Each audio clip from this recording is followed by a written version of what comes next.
राम राम हरे हरे। जय जगन्नाथ जय जगन्नाथ बलदेवा जय सुभद्रमये जय जगन्नाथ जय जगन्नाथ बलदेवा जय सुभद्रमये जय राधा माधव राधा माधव राधे। जय जय प्रभुवा प्रभुवा प्रभुवा जय जय गुरुदेव गुरुदेव गुरुदेव। निताय प्रेमानंदे हरि हरि बोल। हरे कृष्ण माता जी। எல்லாத்துக்கும் பிரணாம் माता जी। हरे Krishna. Thank you, Mataji. Hare Krishna Pranam माता जी। Mataji. பாகவத பிரார்த்தனை Pranam பண்ணிட்டு பண்ணலாம் மாதாஜி. Mataji. Hare Krishna கேக்குதுங்களா? கேக்குதுங்க மாதாஜி. சரிங்க மாதாஜி. பாகவத பிரார்த்தனை பண்ணிக்கலாம் மாதாஜி. பண்ணுங்க Mataji. Pranam Mataji. Hare Krishna. பண்ணுங்க. सर्व सर्व शास्त्राप्ति पीयूषा सर्व वेदायित सत्बला सर्व सिद्धांत रत्नाय सर्व लोकाय त्रिकृदा सर्व भागवत प्राणा श्रीमद् भागवत प्रभु कवि तिवंतोदित्य श्री कृष्ण परिवर्तित परमानंद पाडाय प्रेम वर्षाक्षरायपदे सर्वदा सर्व सेवाय श्री कृष्णाय नमोस्तुते मत्येह बंतु मत्संकीन मत्क्रु मन्महादन मत निषादारग मत वाक्य मदानंद नमोस्तुते असाधु साधु ताயின் அதிநோச்சரதாக ஹானா முன் சா சாகின் மாம் பிரேம்னா ஹிருத் கண்டேய ஸ்பிராம். ஓ வேத எல்லா வேத இலக்கியங்களிலிருந்தும் கடந்தெடுக்கப்பட்ட அமிர்தமே, வேதங்களின் மிக முக்கியமான ஆன்மீக பழமே மற்றும் எல்லா தத்துவங்களின் முடிவுகளான ஆவணங்களை கொண்டவரே, உலக மக்களுக்கு ஆன்மீக பார்வையை கொடுப்பவர் மற்றும் வைஷ்ணவர்களின் உயிர் மூச்சாக விளங்குபவரே, பகவானே நீர் கலியுகத்தின் இருளை போக்குவதற்காக உதித்த சூரியன். உண்மையில் நீர் எங்களிடம் திரும்பி வந்த கிருஷ்ணர். ஓ ஸ்ரீமத் பாகவதமே, உங்களுக்கு என் பணிவான வணக்கங்கள். உங்களை படிப்பவர்கள் உன்னத ஆனந்தத்தை அடைவார்கள், ஏனெனில் உங்கள் எழுத்துக்கள் அவர்களுக்கு தூய பக்தி தொண்டை பொழிகின்றன. நீங்கள் பகவான் கிருஷ்ணரின் அவதாரமாக இருப்பதால் எப்போதும் அனைவரும் உங்களுக்கு தொண்டு புரிய வேண்டும். ஓ ஸ்ரீமத் பாகவதமே, ஓ என்னுடைய ஒரே நண்பரே, உடன் இருப்பவரே, என்னுடைய ஆசிரியரே, என்னுடைய மிகப்பெரிய சொத்துமாகவும் விடுவிப்பரமாகவும் இருப்பவரே, என்னுடைய மிக நல்ல பாக்கியம் மற்றும் ஆனந்தமாக இருப்பவரே, என்னுடைய மரியாதை கலந்த வணக்கங்களை ஏற்றுக்கொள்ளுங்கள். ஓ ஸ்ரீமத் பாகவதமே, புனிதமற்றவர்க்கும் புனிதத்தை வழங்குபவரே, மிகவும் வீழ்ச்சி அடைந்தவர்களை உயர்த்துபவரே, என்னை எப்போதும் கைவிட வேண்டாம். கிருஷ்ணருக்கான தூய பக்தி தொண்டருடன் எப்போதும் என் இதயத்திலும் தொண்டையிலும் தோன்றுவீராக. ஹரே கிருஷ்ணா மாதாஜி. நன்றி Mataji. Thank you, Mataji.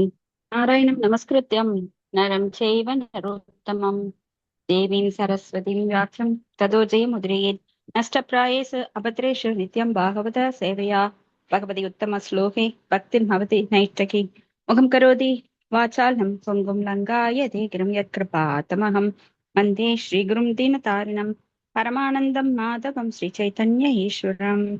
Om Namo Bhagavate Vasudevaya. Om Namo Bhagavate Vasudevaya. Om Namo Bhagavate Vasudevaya. His Divine Grace Bhaktivedanta Swami Srila Prabhupada ki Jai. Hare Krishna. இன்னைக்கு பாகவதம் 4வது ஸ்கந்தம் 2வது புத்தகம் 23வது அத்தியாயம் ஸ்லோகம் 32ங்களா?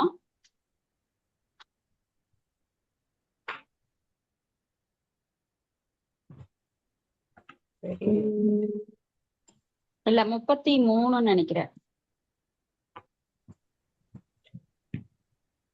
33வது ஸ்லோகம். ஸ்ரீகிருத்வ இதம் ஆகர்ண்ய நரோ நாரி அதவாத்ருதா அப்ரஜசு பிரஜதமோ நிர்த்தனோ தன வத்தமஹ. மொழிபெயர்ப்பு படிங்க. மலைய மதேசி படிங்க.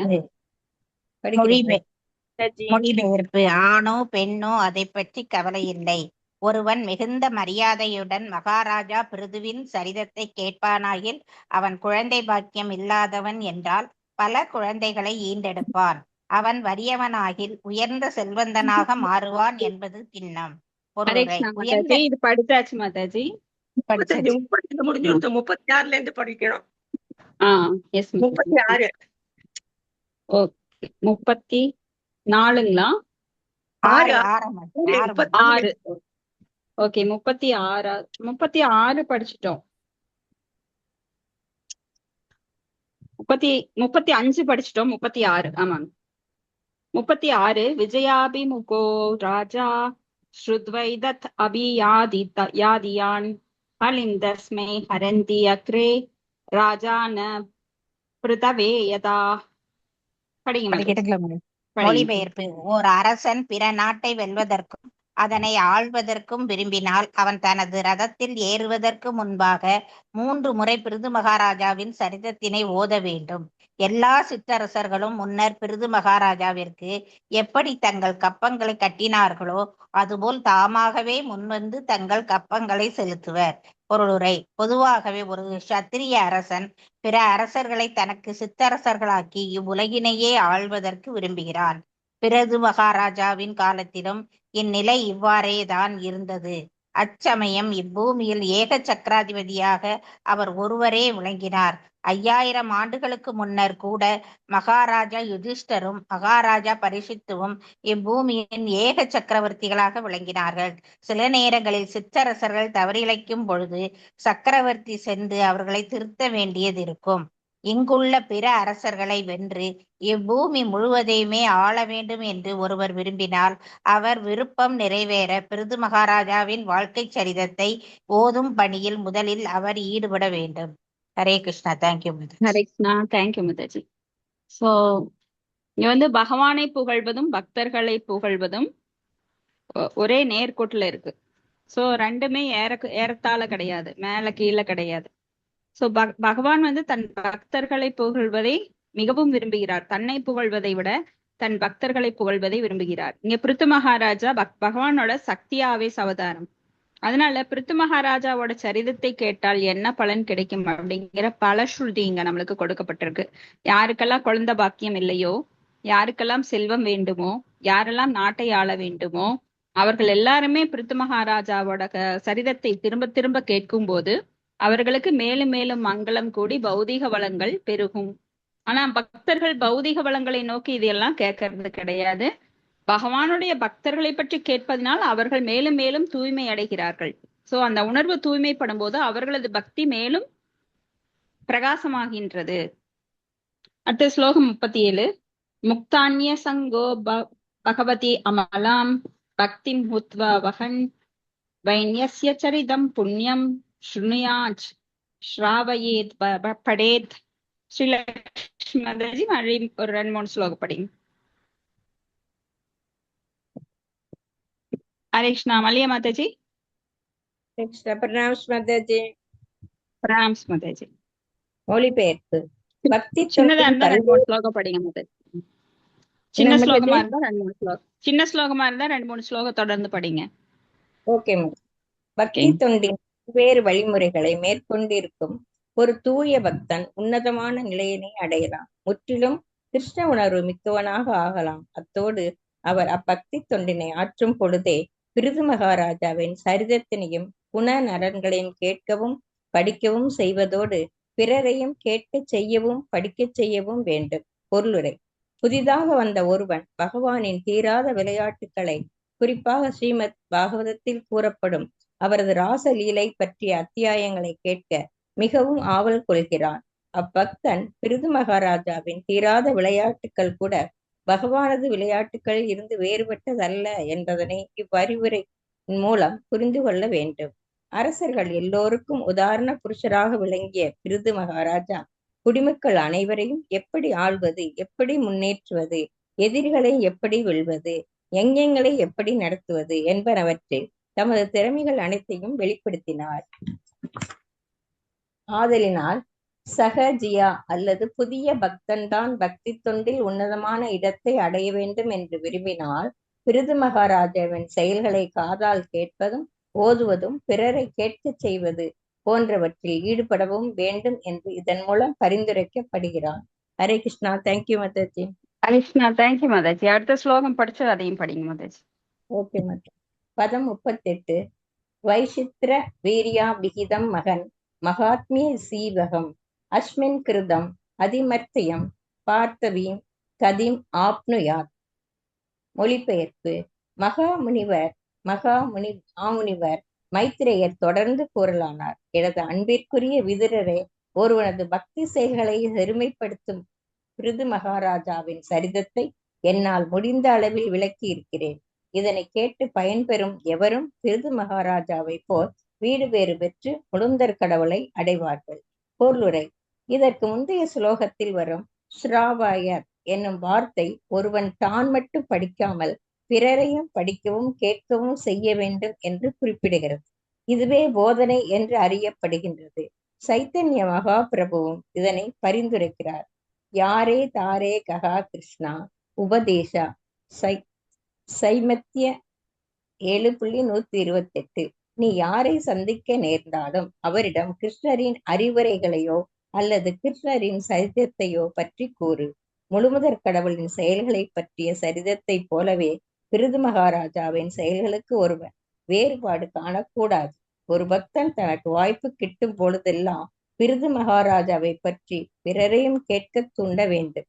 தனது சுயநலத்திற்காக மட்டுமே ஒருவன் அவரது தீர செயல்களை பற்றி படிக்க கூடாது.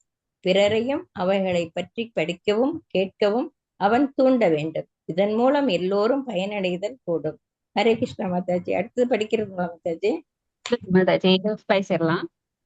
இப்போ ஒரு பிருது மகாராஜா ஒரு தூய பக்தர் அப்படிங்கிறதுனால ஒரு தூய பக்தரை பற்றி பேசும்போது எப்படி பகவானை பற்றி பேசுகிறோமோ அதே எஃபெக்ட் நம்மளுக்கு கிடைக்கும்.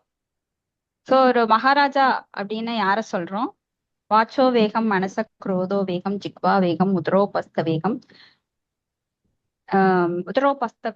வேகம் ஏகான் வேதான்யோ விஷகேத தீர சர்வாம் அபிமாம் பிருத்வீம் சிஷ்யாத் அப்படின்னு சொல்லி அவங்க வெறும் ராஜாவை மட்டும் இருக்கல. அந்த காலங்கள்ல ராஜா அப்படின்னா அவங்க ராஜ ரிஷியாவும் இருந்தாங்க.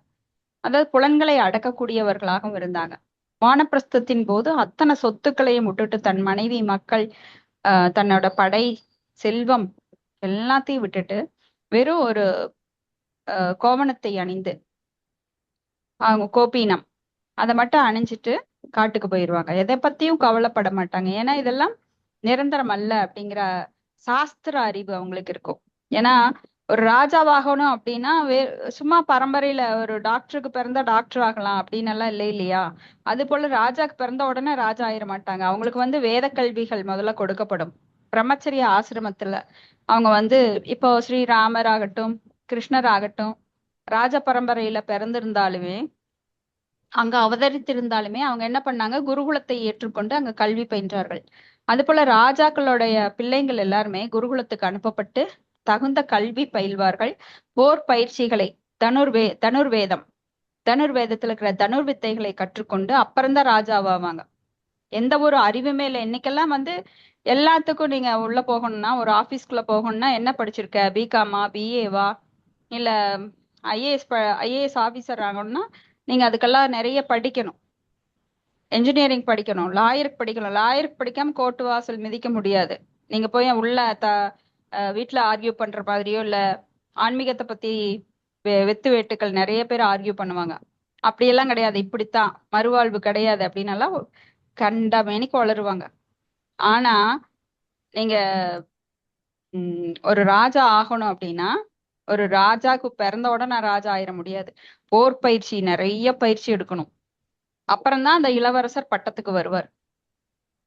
சோ எப்படி ஸ்ரீராமர் போய் கல்வி பயின்று வந்தாரோ அதே போல கிருஷ்ணர் சாந்திபனி முனி கிட்ட பயின்று வந்தாரோ. அதனாலதான் பகவான் சொல்றாரு, யத் ஆசரத ஸ்டேச சத்தத் தேவேதிரோஜன சயத் பிரமாணம் குருதே லோகஸ்தத் அனுவர்த்ததே. அப்ப பாருங்க, நாம எந்த ஒரு ஃபீல்டுல பார்த்தாலும் மிக உயர்ந்த நிலையில இருக்கிற அந்த ராஜாக்கள் பகவானோட பிரதிநிதியாகவே மதிக்கப்பட்டாங்க, பகவானாகவே கருதப்பட்டாங்க. இமம் விவஸ்வதே யோகம் புரோக்தவான் அகம் அவ்யயம் விவஸ்வான் மனவே பிராக மனுரிஷ்வாகவே பிரவீத் அப்படின்னு சொல்லி எப்படி காலம் காலமாக அரச பரம்பரையில் வந்ததோ, அப்புறம் என்னாச்சு, ஒரு காலத்துல அது அழிஞ்சு போச்சு. அந்த ரகசியம் பகவத்கீதை அப்படிங்கிற சாஸ்திர ஞானம் அழிந்து விட்டதால் மறுபடியும் அர்ஜுனை வச்சு பகவான் புதுப்பிக்கிறேன்னு சொல்றாரு. சோ ராஜாக்கள் கிட்ட தான் அந்த ரகசியம் கொடுக்கப்பட்டது. மக்களுக்கெல்லாம் நீங்க அறிவுறுத்தி அவங்களை எல்லாம் பேக் டு காடட் வீடு பேர் அடைய செய்யணும் அப்படின்னு. அப்ப ராஜாக்கள் என்ன பண்ணாங்க, அந்தணர்கள் வேதங்களை படிக்க ஊக்குவிச்சாங்க, அந்த வேதங்களை பரப்பறக்கு ஊக்குவிச்சாங்க. இப்ப நிறைய கோயில்கள் கட்டினாங்க, மக்களை வர்ணாசிரமத்துல ஈடுபடுத்தினாங்க. அதன் மூலமா அவங்க எல்லாம் திரும்ப பகவானோட லோகத்திற்கு போக ஏற்பாடு பண்ணாங்க. ஆனா காலம் போக போக எறும்பு ஊறி அந்த பாறையும் தேய்ங்கிற மாதிரி தேஞ்சு தேஞ்சு என்னாச்சுன்னா, ராஜாக்கள் அப்படின்னா ரொம்ப அதிகாரம் பண்றவங்க, அராஜகம் பண்றவங்களா மாறி, அப்ப பரசுராமர் என்ன பண்ணாருன்னா, இந்த ராஜாக்கள் எல்லாம் ரொம்ப அட்டுழியம் பண்றாங்க, சாஸ்திர அறிவை புகுட்டாம வெறும் ஆள்வது, அதாவது மோசமான ஆட்சி, அப்புறம் மோசமான கொள்கைகள், அப்புறம் சுகபோகங்களை அனுபவிக்க மட்டும்தான் ராஜா அப்படிங்கிற நிலைமை வந்த அப்புறம் எல்லாரையும் போட்டு கத்தியில் அப்படியே சீவி எடுத்தார். தேங்காய் சீவுற மாதிரி, இளநீ சீவுற மாதிரி சீவிட்டு வந்தார். 21 முறை 22 முறை அவர் வந்து படையெடுத்து எல்லா மன்னர்களை கொன்று குவித்தார். ஏன்னா தரங்கெட்டு போயிட்டாங்க. அது மாதிரிதான் அந்தணர்கள் ஒரு சமயத்துல ரொம்ப தூய்மையா இருந்தாங்க. அந்தணர்கள் சாபம் விட்டதுனாலேயே அவங்க செத்து போயிடுவாங்க. நீ செத்துப்போ அப்படின்னு சொன்னாலே செத்து போயிடுவாங்க. அவங்க வாயில வர சொல்லுனாலேயே இறப்பாங்கன்னா அவங்க எவ்வளவு தூய்மையானவங்களா இருந்திருக்கணும். அவ்வளவு சீக்கிரம் சாபம் கொடுக்க மாட்டாங்க. ஆனா சாபம் கொடுத்தா பழிச்சிரும். அதான் பிரம்மஹத்தி தோஷம் கூடாது அப்படிம்பாங்க அந்த காலத்துல. ஆனா அந்த பிராமணர்கள் உணர்வாள பிராமணர்களா இருந்தாங்க. சரியான கொள்கைகளை வகுத்து கொண்டு வேதங்களை கற்றுக்கொண்டு பகவானை வழிபட்டு பவதி பிச்சான் தேகி அப்படின்னு சொல்லி அவங்க எந்த ஒரு மற்றவர்களிடம் பணம் வாங்க மாட்டாங்க. பிக்ஷை எடுத்து தங்களது வாழ்வை இறைப்பணியில முழுமையா ஈடுபட்டிருந்தாங்க. ஆனா அப்போ பிராமணர்கள் உணர்வு தூய்மையாக இருந்தது. அதனால அவங்க சாபம் கொடுத்தா கூட பழிக்கும். அதே போல யாகங்களுக்கு மந்திரங்களாலேயே தீபம் ஏற்றுவாங்க, அந்த யாகத்தையே ஏற்றுவாங்க. இப்பெல்லாம் தீப்பெட்டி வச்சு கற்பூரம் வச்சு முட்டை சீமனை ஊத்துற அளவுக்கு இருக்கு. சோ அவ்வளவு பியூரிஃபையா இருந்த பிராமணர்கள் என்ன பண்ணாங்க, வெறும் சடங்குகளை ஸ்மார்த்த பிராமணர்களாக சடங்குகளை மட்டும் ஏற்றுக்கொண்டு பகவானை விட்டுட்டாங்க. சோ அதை தொடக்கூடாது, இதை தொடக்கூடாது, அங்க அதை பேசக்கூடாது, இதை பேசக்கூடாது, மந்திரங்கள் மட்டும்தான். வேத சாஸ்திரத்துல இப்படி சொல்லப்பட்டிருக்கு, வேதங்களை மட்டும் ஒத்துக்குவாங்க. கடைசியில வேதத்தோட முடிவான பகவான் கிருஷ்ணரை யக்ஞைவ விஷ்ணுகு அப்படிங்கிறத மறந்து சடங்குகள்லயே ஊறி போய் கடைசியில பிராமணர்களும் சோட போயிட்டாங்க. கலியுகத்துல பாத்தீங்கன்னா அதனாலதான் இந்த வர்ணாசிரமம் குலைந்து விட்டது.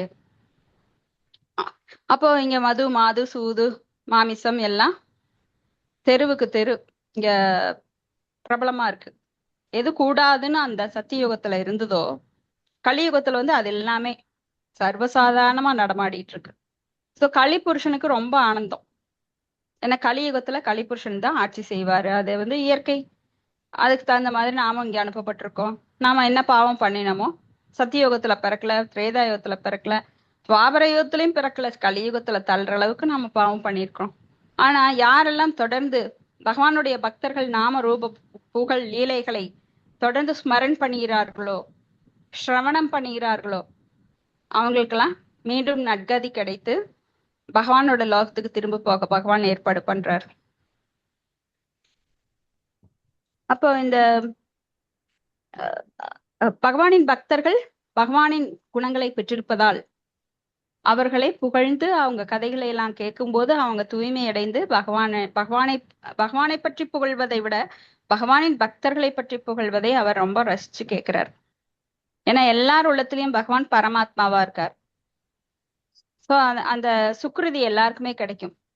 இது இல்லாம பௌதிகத்துல வேற நாடகம் பார்த்துட்டு இருக்கிறவங்க, வேற பொழுதுபோக்குல மெட்டீரியலா ஈடுபட்டு இருக்கிறவங்களுக்கு எந்த ஒரு சுக்ருதியும் கிடையாது. பக்திக்கு வரக்கு கூட அவங்களுக்கு வாய்ப்பு கிடைக்காது. நம்மளாம் பக்திக்கு வந்திருக்கிறோம்னா சாதாரணமா கிடையாது. நம்மளுக்கு எவ்வளவோ சுக்ருதி இருந்தங்காட்டிக்கு தான், அது தெரிஞ்சோ தெரியாமலோ நாம ஏதாவது ஒரு காரியம் பண்ணிருக்கலாம். கோயிலுக்கு போடுறவங்களுக்கு அந்த கோயிலுக்கு எங்கேன்னு தடங்கட்டினா கூட அது சுக்ருதி தான். தெரிஞ்சோ தெரியாமலோ யாரோ பாடிட்டு இருக்காங்க கீர்த்தன், அங்க நின்னு நம்ம காதுல கேட்டாலும் அது அஞ்ஞான சுக்ருதி தான். தெரிஞ்சோ தெரியாமலோ இப்படி நம்மளுக்கு பல சுக்ருதிகள் வந்தாதான் நம்ம இந்த பக்திக்குள்ள இணைய முடியும். இல்லைன்னா பக்தர்கள் சங்கத்திலேயே சேர முடியாது. நாம நிறைய பேருக்கு நாம சொல்றோம், அப்போ நம்ம மட்டும் கேட்க கூடாது. தான் பெற்ற இன்பம் இந்த வையகம் பெறவே அப்படின்னு சொல்லி நம்ம கூட 4 பேர் கூட்டிட்டு வரணும். ஏன்னா பக்தர்களோட குணமே அதுதான், சுயநலமற்றவர்கள் பக்தர்கள். எனக்கு கிடைச்ச இந்த பேரின்பம் எல்லாருக்கும் கிடைக்கணும். இப்போ ஒரு தாய்க்கு வந்து ஒரு பெரிய இப்ப கோயில்லயே பாத்தீங்கன்னா பிரசாதம் எல்லாம் நிறைய கொடுப்பாங்க. அது ரொம்ப சுவையா இருக்குன்னா அந்த தாய் எடுத்து பேக்லயோ இல்ல சைட்லயோ எங்காவது ஒளிச்சு வைப்பா.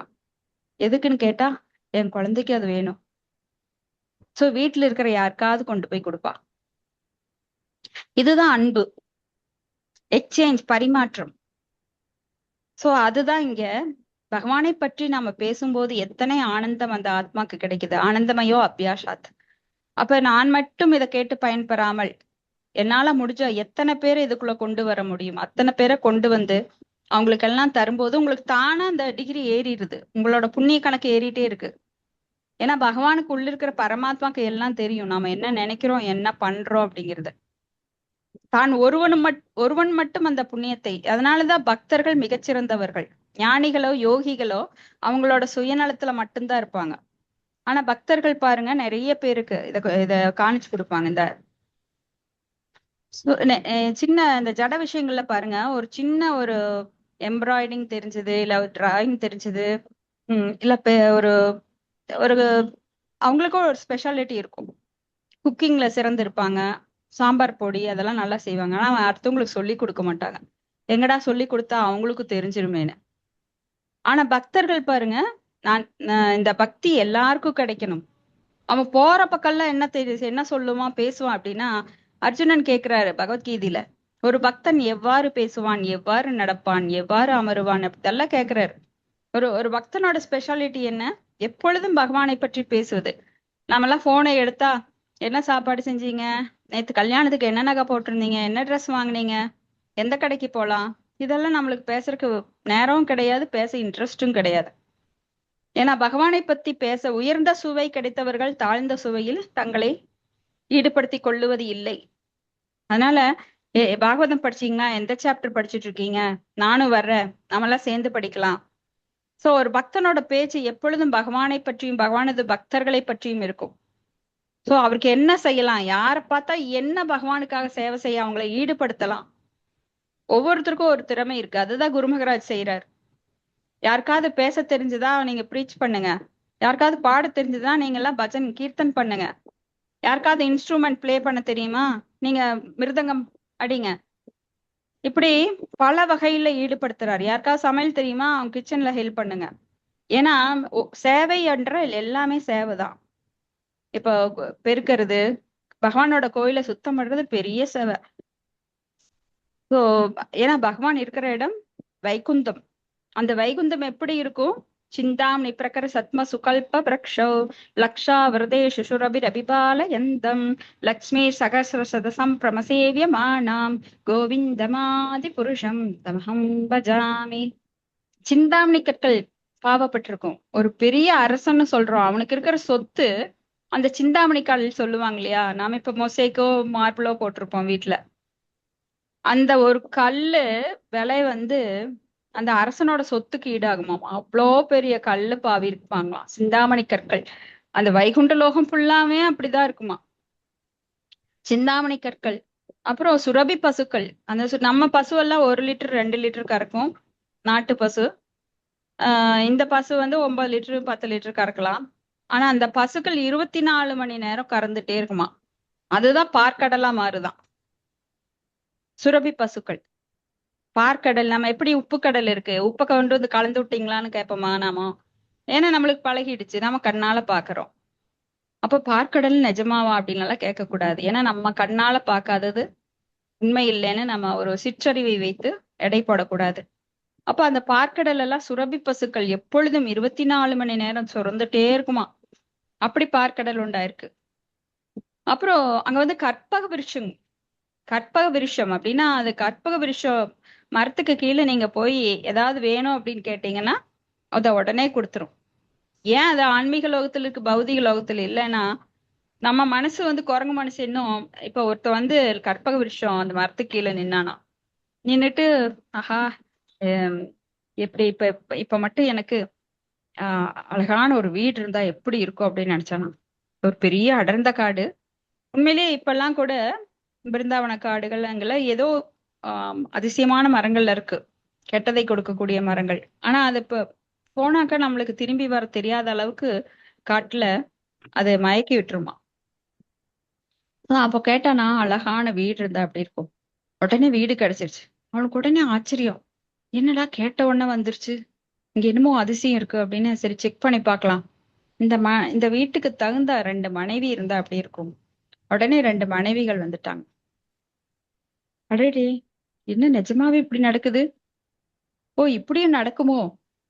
திடீர்னு இடிச்சு என் தலைமையில விழுந்துட்டா என்ன பண்றதுன்னு நினைச்சானா. உடனே அந்த மாளிகை இடிந்து அவன் தலைமையில விழுந்துருச்சான். சோ நம்ம மனசு வந்து எப்பவுமே நல்லதை நினைக்காது.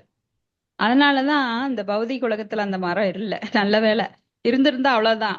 நம்ம பக்கத்து வீட்டுல ஒரு சண்டை வந்ததுன்னா, அவன் செத்தான்னா செத்தா நல்லா இருக்குமே அப்படின்னா உடனே அவங்க செத்துருவாங்க. இப்படியாக நம்ம உலகையே அழிச்சிருவோம். சோ நம்ம மனசுக்கு தகுந்த மாதிரி அது இங்க இல்லாதது நல்லதா போச்சு. ஏன்னா பௌதிக உலகம் களங்கம் நிறைந்தது.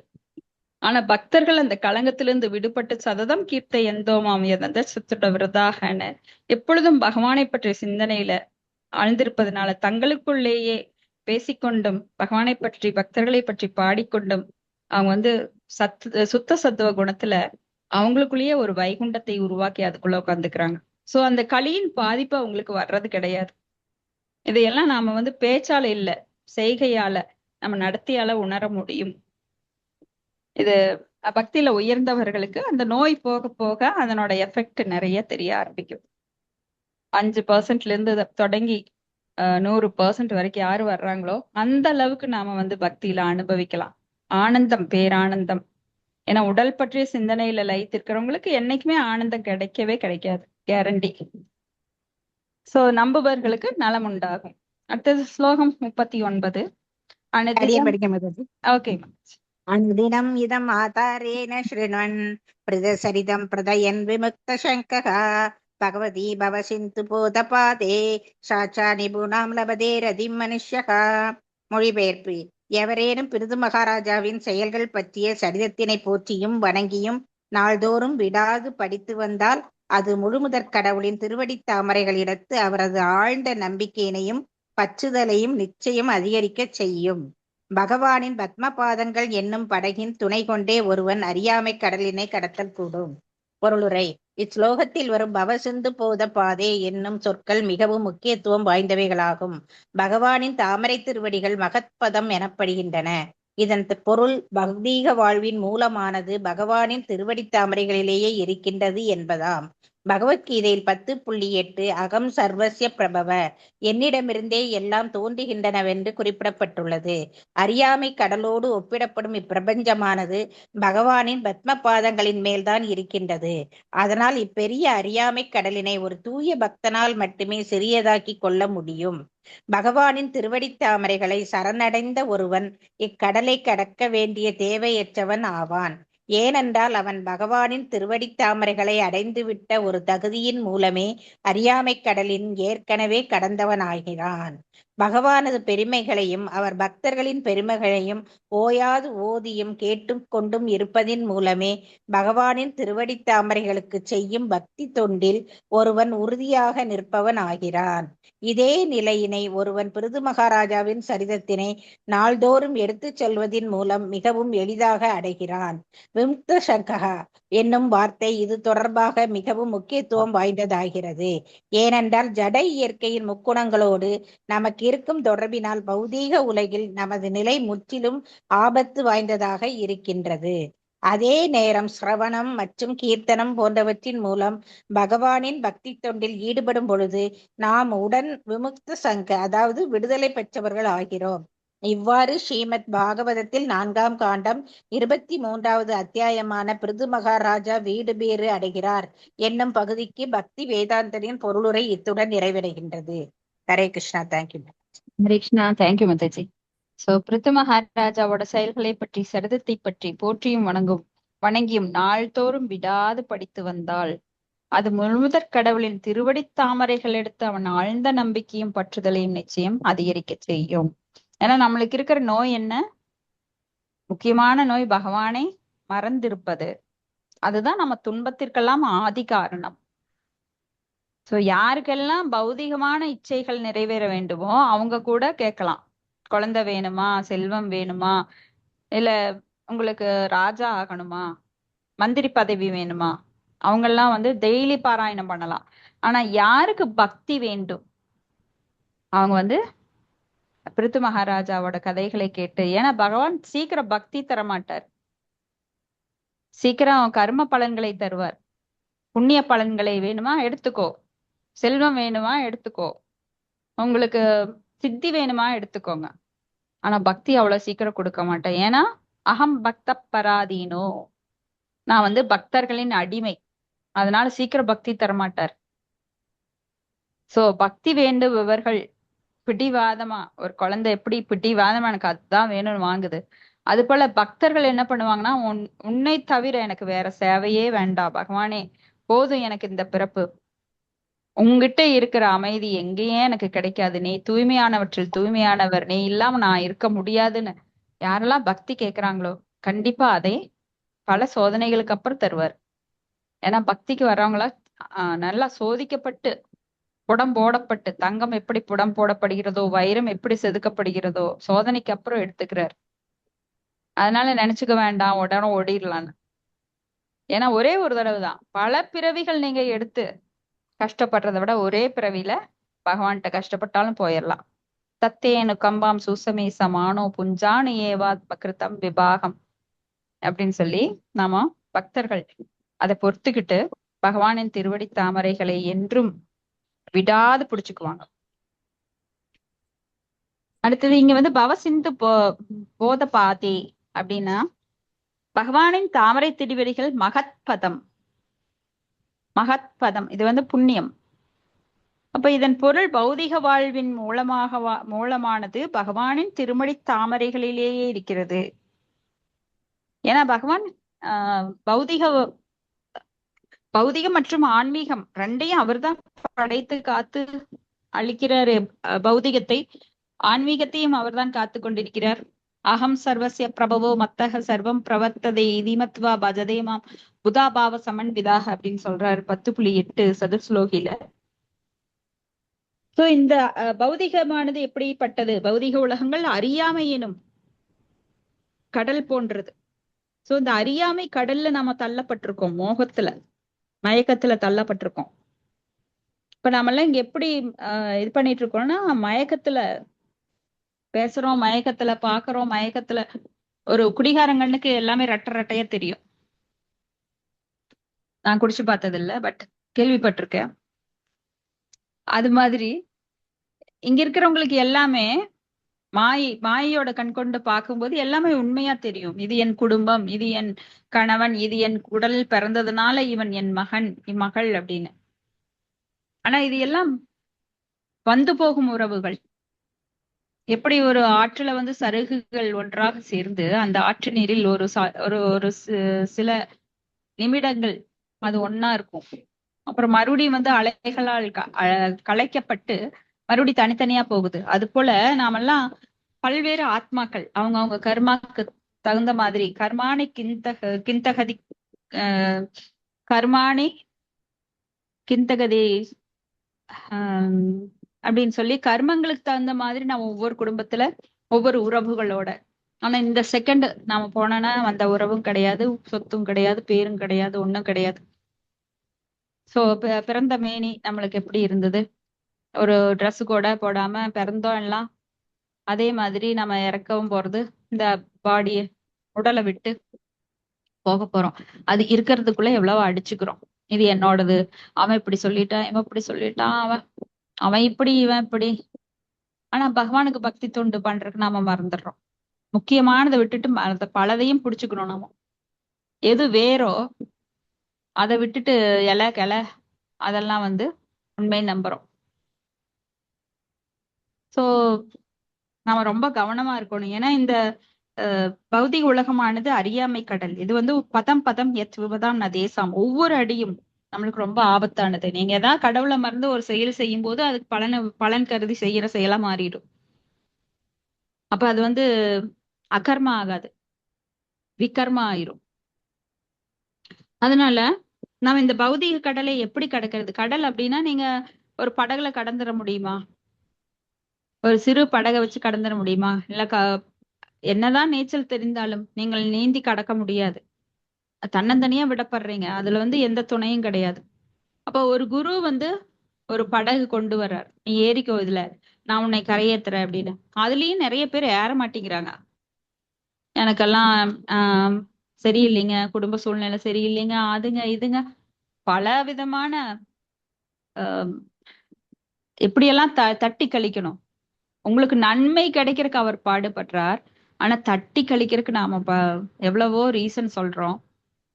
அது என்ன ஆகுதுன்னா மிகப்பெரிய பயங்கரத்துல கொண்டு போய் முடிக்கிறதுங்கிறது அவங்களுக்கே தெரியல. நம்மளுக்கு நன்மை பண்ண வர்றாங்க. இப்ப கடல் அலைகள் ஒரு பக்கம், அங்க சுறா மீன்கள் ஒரு பக்கம், நம்ம மூழ்கி கொண்டு இருக்கிறோம். நம்மளை காப்பாத்த யாராவது வந்தா உடனே அவங்கள நம்பி ஏறணும். அதை விட்டுட்டு கயிறு நல்ல கயிறா, நம்ம மறுபடியும் தொப்புன்னு கீழே இருந்தா, கயிறு அருந்து கீழே விழுந்தா என்ன பண்றது? அப்படியே நீ மேல வந்தா என்னை கரை சேர்ப்பியா? மறுபடியும் கீழே பிடிச்சி தள்ளி விட்டுற மாட்டியா? இப்படி பல கேள்விகளை கேட்டுட்டு மக்கள் வந்து அஞ்ஞானத்துல உழன்று கொண்டிருக்கிறார்கள். குருவை நம்புறது இல்ல, சரியான குருவை செலக்ட் பண்றது இல்ல. அப்போ பகவானின் திருவடி தாமரைகள் நாம வந்து அடைக்கலம் அடைந்த ஒரு குருவை ஏற்றுக்கொண்டால் அப்படின்னா, இந்த கடல் வந்து சுருங்கி ஒரு கன்றின் குழம்புல அந்த காலடி தடத்தில் தேங்கிய நீர் போல கடக்க மிகவும் எளிதானது. பக்தி பாதையை எடுத்துட்டோம் அப்படின்னா அவ்வளவு எளிதானது. இல்லைன்னா நீங்க கடலை கடக்கிறது ரொம்ப கஷ்டம் தன்னந்தனியா.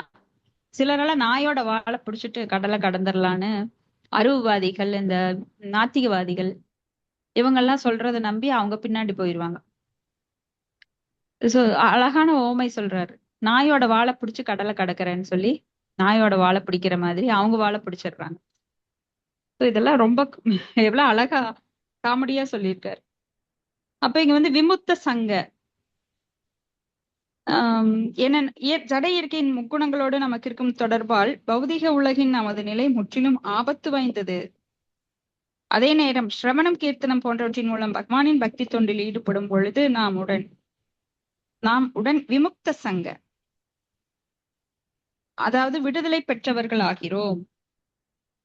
சோ பக்தர்கள் சங்கம் அப்படிங்கிறது ரொம்ப முக்கியம். அதை வந்து நம்மளுக்கு கிடைக்கப்பெற்ற மாபெரும் பேரு பக்தர்கள் சங்கம்.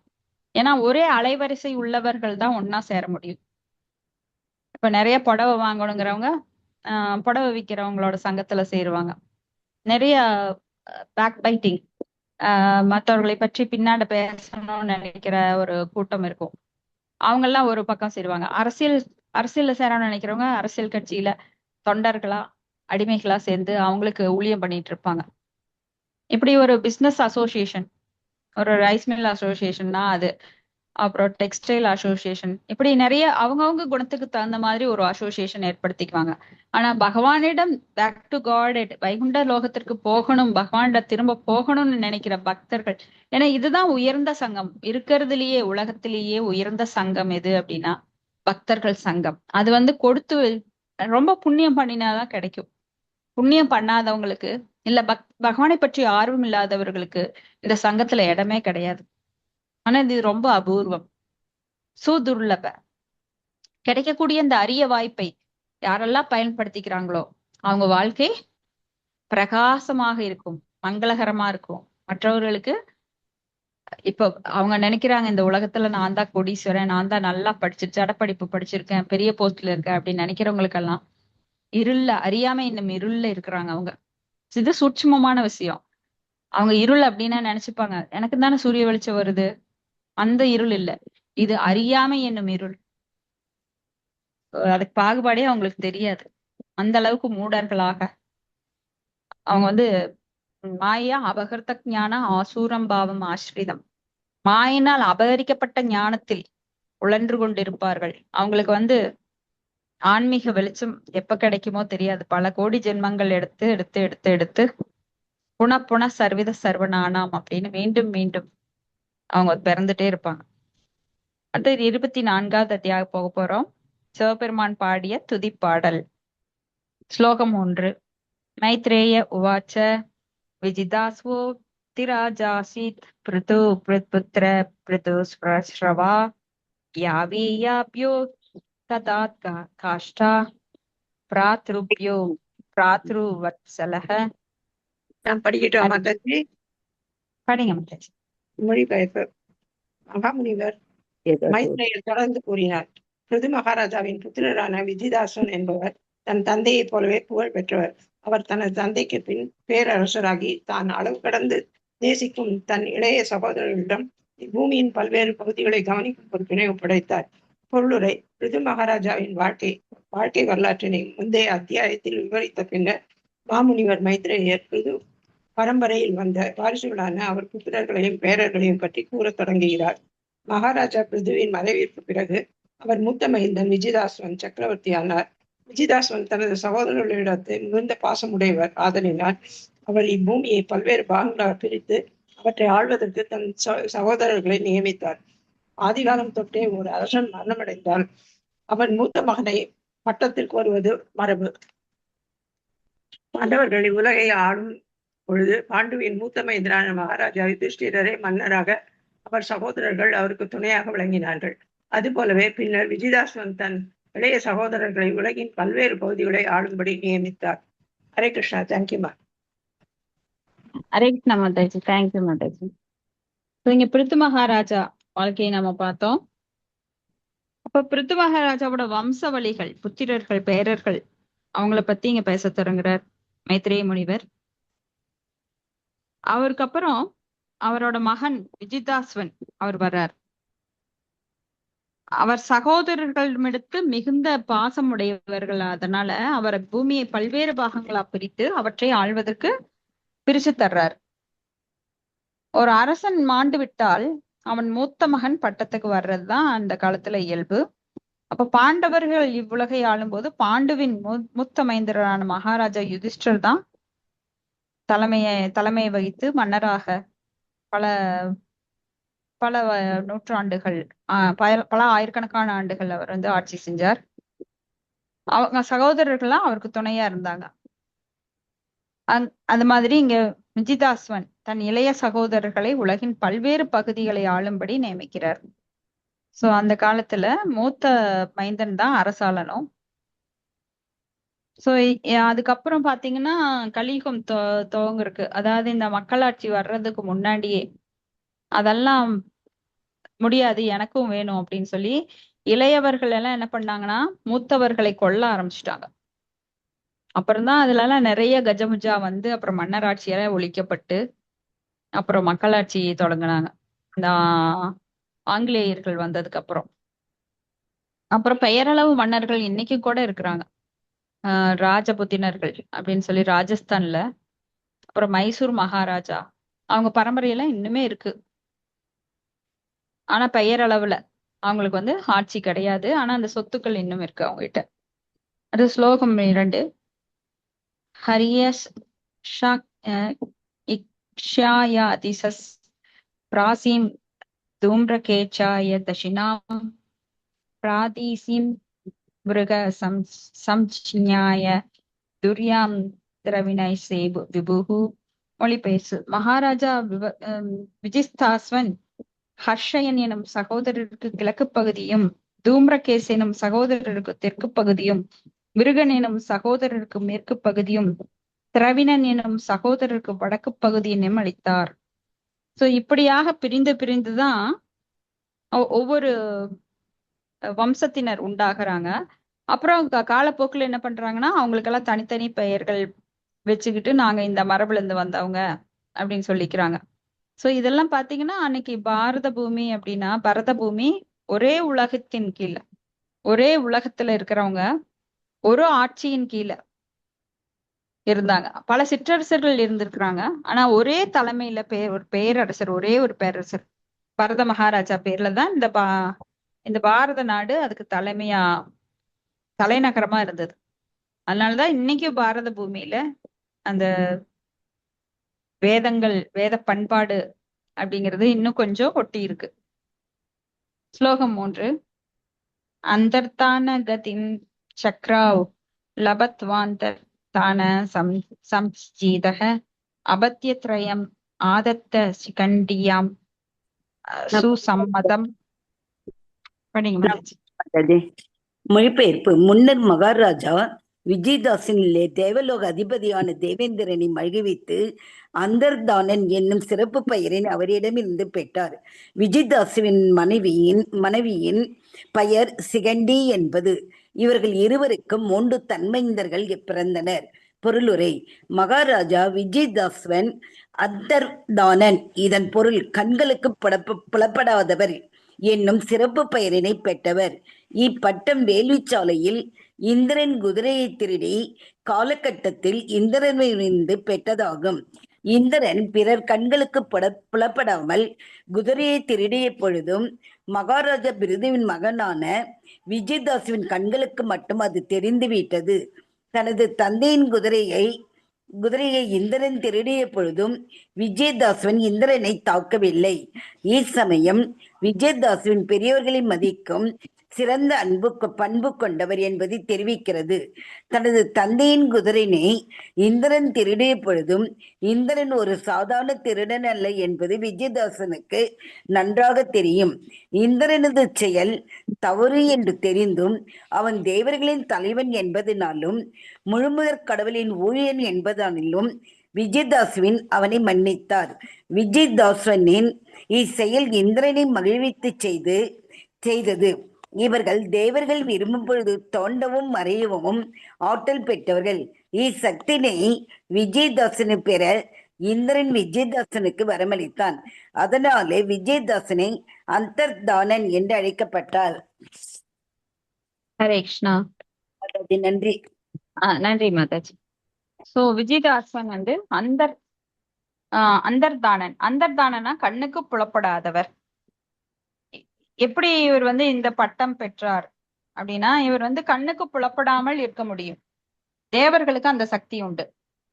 அப்போ பிருத்து மகாராஜா யாகங்களை செய்கிறார். 100வது யாகம் இந்திரனால் தடுக்கப்படுது. இந்திரன் வந்து அந்த வெள்ளை குதிரைய யாகங்கள் அஸ்வமேத யாகம் செய்யும் போது அந்த வெள்ளை குதிரையை எல்லா நாடுகளுக்கும் அனுப்புவாங்க.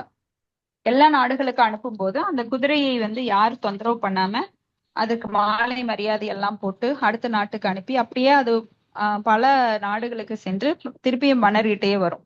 அப்படி வந்துட்டா எல்லாரும் ஒத்துக்குறாங்க, நீங்க தான் உயர்ந்தவர், உங்களை எதிர்க்க எங்களுக்கு திறன் இல்லை, அதனால நாங்க உங்களுக்கு கப்பம் கட்டுறோம் அப்படின்னு எல்லா சிற்றரசர்களும் ஒத்துக்குவாங்க. அதனால அவர் வந்து அஸ்வமேதம் யாகம் செய்யலாம் அப்படின்னு பறைசாற்றப்படும். அப்ப அவர் வந்து நிம்மதியா அஸ்வமேத யாகத்தை செய்வார். ஆனா யார் ஒருத்தர் இதை ஏற்றுக்கொள்ளவில்லையோ அவங்க குதிரை பிடிச்சு திருடி வச்சிருவாங்க. அப்போ அவர் கூட சண்டை போட்டு நான் உன்னை விட உயர்ந்தவன்னு ப்ரூவ் பண்ணி மறுபடியும் அந்த குதிரையை எடுத்துட்டு போய் அப்புறம் யாகம் பண்ணணும். அப்போ இங்க பிருத்து மகாராஜா அந்த குதிரையை அனுப்பும் போது இந்திரன் வந்து அதை திருடிடுறார். குதிரை காணோம்னா யாகம் நின்னு போயிடும். அப்ப இதை யாரு பாக்குறான்னா விஜயதாஸ்வன். ஏன்னா அவருக்கு கண்ணுக்கு புலப்படுது. யார் கண்ணுக்குமே தெரியாம மறைஞ்சுதான் ஒரு சித்தி மூலமா, ஏன்னா அந்த மந்திர வித்தைகள் எல்லாம் இந்திரனுக்கு தெரியும், கண்ணுக்கு புலப்படாம இருக்கிற மந்திர வித்தை, அதை வச்சுதான் திருடுறாரு. ஆனா இவரோட மகனுக்கு, பிருத்துவின் மகனுக்கு விஜயதாஸ்வனுக்கு தெரிஞ்சுட்டு அவர் வந்து இந்திரனை, ஆனா அவர் கொல்லல. ஏன்னா இந்திரன்ங்கிறது யாரு? பகவானுக்கு சேவை செய்யும் மிக உயர்ந்த பதவியில் இருக்கக்கூடிய தேவேந்திரன். அவர் தான் காற்று மழை எல்லாம் தரக்கூடியவர். அவரோட தலைமையில தான் பல தேவர்கள், 33 கோடி தேவர்கள் எல்லாருக்கும் சர்வீஸ் பண்றாங்க. எப்படி ஒரு ராஜாக்கு கீழே பல மினிஸ்டர்ஸ் இருக்காங்க, பல உபமந்திரிகள், அவங்களுக்கு கீழே அதிகாரிகள், அவங்களுக்கு கீழே பல கிளர்க் இருக்காங்க, அவங்களுக்கு பல இப்படி படிப்படியாக பல ஊழியர்கள் இருப்பது போல பகவானுக்கு ஊழியம் செய்வதற்காக இந்த தேவேந்திரன் அவரும் பல 33 கோடி தேவர்களை பல அடுக்குகள்ல பல நிலைகள்ல வச்சிருக்காரு. அப்போ அவரை வந்து நாம தாக்க கூடாது, எக்காரணம் கொண்டு பகவானோட ஊழியரை தாக்க கூடாதுன்னு நினைச்சு விட்டுறாரு. அப்போ இவரோட நல்ல குணத்தை பார்த்துக்கிட்டு இந்திரனுக்கு உடனே மனம் மாறிடுது. அப்ப உனக்கு ஏதாவது நான் வரம் கொடுக்கணும், நீ இவ்வளவு நல்லவனா இருக்கிறியே, நான் திருடுறத பார்த்து கூட என்னை தாக்காம என்னைய விட்டுட்டியே, எவ்வளவு நல்ல உள்ள உனக்கு அப்படின்னு சொல்லி அவருக்கும் அந்த அந்த வரத்தை கொடுக்கிறார், யார் கண்ணிலையும் படாமல் இருக்கக்கூடிய வடக்கு. அதனாலதான் இவர் வந்து இங்க கண்களுக்கு புலப்படாதவர், அந்தர்தானன் அப்படின்னு சொல்லப்படுறார். இதோட முடிச்சுக்கலாம். நாலாவது ஸ்லோகம் நாளைக்கு பார்க்கலாம். உங்களுக்கு ஏதாவது கேள்விகள் அல்லது சந்தேகம் இல்லதான் நாம பார்க்கலாம். இதற்கு முன்னாடி ஒரு ரெக்கார்டிங்